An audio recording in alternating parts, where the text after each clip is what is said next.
The starting point of all achievement is desire. Keep this constantly in mind. Weak desire brings weak results. Just as a small fire makes a small amount of heat. Whatever the mind can conceive and believe, it can achieve.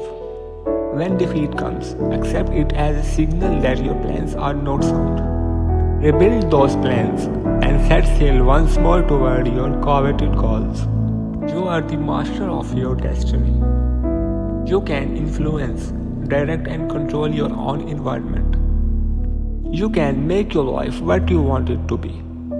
If you can't great things, do small things in a great way.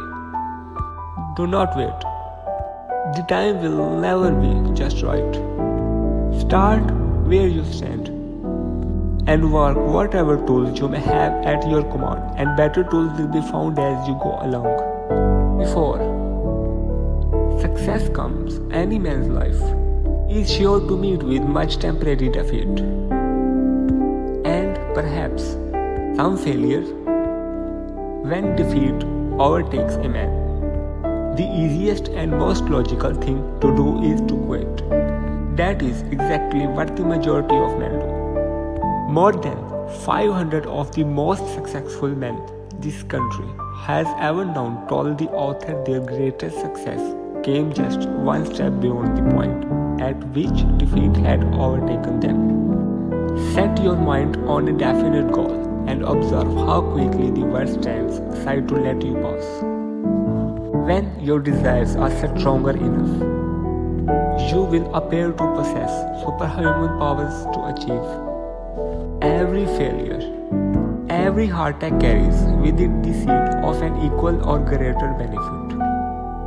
You may be hurt if you love too much, but you will live in misery if you love too little. A quitter never wins and a winner never quits. Our only limitations are those we set up in our minds. Don't wait, the time will never be just right. More gold had been mined from the mind of man than the earth itself.